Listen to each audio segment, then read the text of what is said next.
maybe we need to change the word for the youngsters. The checking in part, is they seem to get hung up on that word checking in.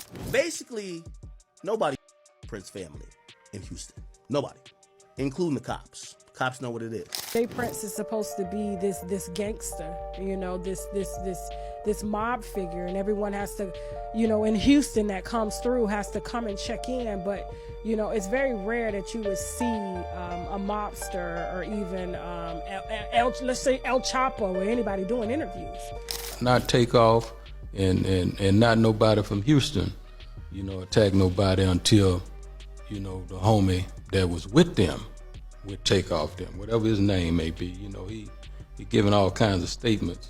So big news just dropped, y'all. Federal files finally came out showing the feds were secretly building a case on Jay Prince for years. And if you know about Jay Prince and his come up, people in hip hop have been calling him out for years, and especially his son for shady behavior. There have been allegations that Prince Jr. had something to do with Takeoff and Duke the Jeweler's setup and murder. Apparently, Prince Jr. has a pattern when it comes to dice games in Houston and sketchy outcomes. And then there's Jay Prince Sr. While the feds were building a case against him for years, calling Rap-A-Lot a silent cartel, not a single charge ever stuck. But it looks like that's about to change. And based on these new files that just leaked, Jay Prince's RICO case is gonna be wild. Let's break it down. All that check-in where he concerned, Takeoff concerned, is a lie. None of it ever facts. All right, let's talk about why Jay Prince might actually get hit with a RICO case. The feds already saw Prince as the head of a so-called silent rap cartel. And now that more names are getting tied to violent incidents around him and his circle, it wouldn't be a surprise if they dust off that old case and run it back with fresh charges. Here's why that matters. RICO is designed to take down people who run things from the top, even if they never touch the crime directly. Those DEA files from the 90s and 2000s already painted Prince as a shot caller, someone controlling an enterprise under the cover of Rap-A-Lot Records. But back then, it didn't stick because the agents were dirty. But now, the streets are full of stories, and the pattern is getting harder to ignore. So these new files basically show that the government already believed Prince was running something way deeper than a label. And if they can prove those old suspicions were right and that nothing's changed, they can build a RICO case today using the same blueprint. Only now they've got fresh bodies, internet receipts, and multiple people in the industry who are no longer scared to speak on it. See, Jay Prince has been tied to shady things like extortion and street politics for years, but only recently has his name been popping up in headlines again for some seriously questionable moves. Like back in July 2020, when NBA YoungBoy's spot in Houston was hit and some of his things were stolen, instead of staying quiet, Jay Prince went public, saying he had the stuff and could return it, which a lot of people took as a flex of power or low-key trying to extort him. While we was gone,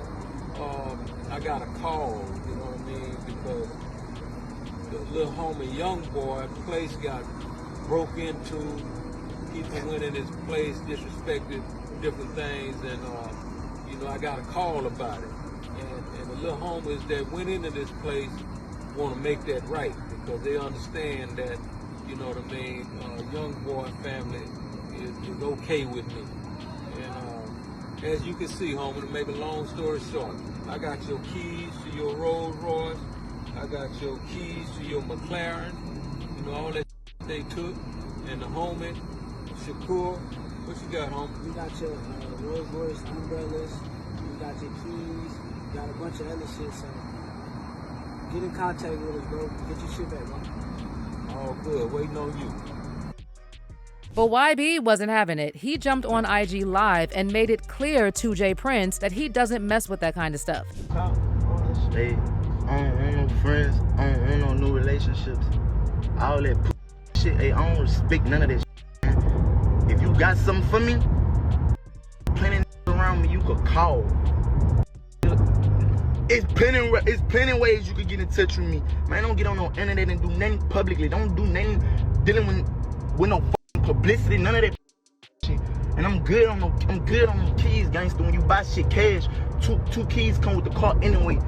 Man, business, man. And then, of course, there was Takeoff, who was tragically killed in Houston on November 1st, 2022, while allegedly under the protection of Jay Prince's son, Jazz Prince. Now, remember when Kendrick Lamar dropped Euphoria, where he raps, "His daddy a killer, he wanna be Junior. They must have forgot the ish that they done. Dementia must run in his family, but let it get shaky, I'll park his son." Well, this was allegedly a reference to Jay Prince and Jazz Prince and their alleged involvement in Takeoff's death. But Takeoff wasn't the first to die after one of Jay Prince's dice games. A few months before that, Chicago's Duke the Jeweler scored big, walking away with $100K. But that win didn't end well. He was robbed, ambushed, and fatally shot before he even reached his car. But why exactly are the feds building a case against Jay Prince now? Well, it's not just because of those high-profile deaths or sketchy dice games. It's about how the whole operation around him looks like an organized enterprise that mixes music, money, violence, and street politics. And that's a recipe the feds love to indict. RICO is designed to go after people running criminal enterprises from the top, whether or not they ever personally commit a crime. The law lets prosecutors connect a chain of related illegal acts and say, you're responsible because you're the boss pulling the strings. That's exactly the kind of case the DEA files were hinting at when they called Rap-A-Lot a silent cartel back in the day. And the newest leaked DEA files show Jay Prince was under surveillance for years, with wiretaps, informants, undercover stings, the whole 9 yards. Back in 2024, there were even reports in the media that the feds raided his offices, but Prince quickly denied this and said, "The people that start these rumors tell lies for a living. I don't have time to keep up with their BS." But it looks like these aren't just rumors, and the feds are closing in on Jay Prince and his empire. Now, the problem in the past was that the main agents involved in the investigation were crooked. Some were caught stealing, fabricating evidence, and lying under oath. So the case stalled, and Rap-A-Lot's empire stayed intact. But the situation today is different, and the situation has changed in two major ways. First, there's more violent fallout tied to people connected to the Princes. The deaths of Duke the Jeweler and Takeoff after dice games where Prince Jr. was present aren't just unfortunate coincidences. Now, Jay Prince and his son repeatedly denied they had anything to do with these incidents, but prosecutors could argue that these allegations show a pattern of violent enforcement tied to the family's operations. If they can link those killings to efforts to control territory, silence rivals, or send a message to the streets, that's classic predicate behavior for RICO. Well,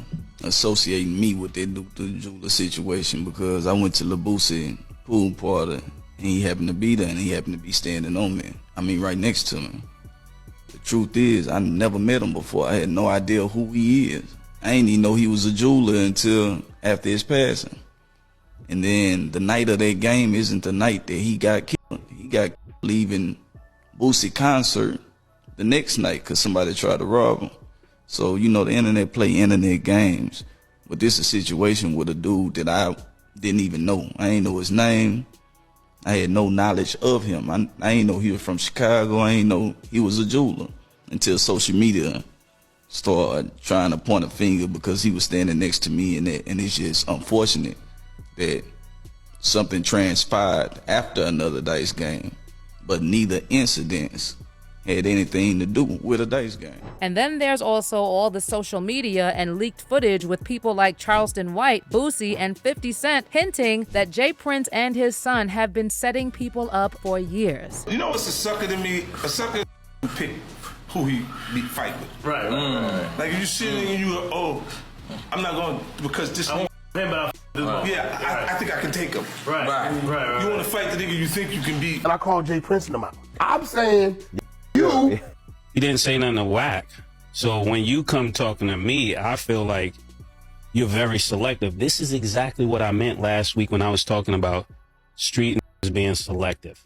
They got selections of who they think they're gonna get tough with. So I feel there's a must for me to say something, because you can't be selective with us, because we're not the weakest on the chart to deal that with. No wonder they mob tied. No wonder everybody got to check in, y'all.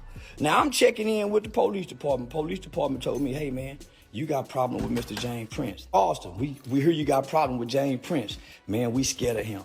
I swear to God, y'all, I just got the call from the Houston's mayor's office and the gang unit police department in Houston, Texas. They are scared of Rap-A-Lot. And this is what I'm telling the Houston Police Department. Y'all can suck my too. And then on top of all this, DJ Academics publicly claimed that J. Prince has Houston police on his payroll. Basically, nobody Prince family in Houston. Nobody, including the cops. Cops know what it is. Then there's the business side. Rap-A-Lot and Mob Ties aren't just record labels or clothing lines. They apparently, allegedly, function like enterprises with chains of command. And if prosecutors prove these businesses are fronts for illegal activity, say extortion, intimidation, or money laundering, that alone can crack the door open for RICO. Also, look at the public statements from J. Prince Sr. and Jr. after these violent incidents. There's a pattern of controlling the narrative, sending mixed messages, and refusing to cooperate with authorities. Classic signs of people trying to manage risk and protect an illegal enterprise. And prosecutors love that kind of behavior. It helps prove consciousness of guilt. This clown that came here, I wish he wouldn't have never came with Quavo. I wish he wouldn't have never brought this nigga into Houston because he can't think. You know what I mean? This whole root of everything happening is from his action.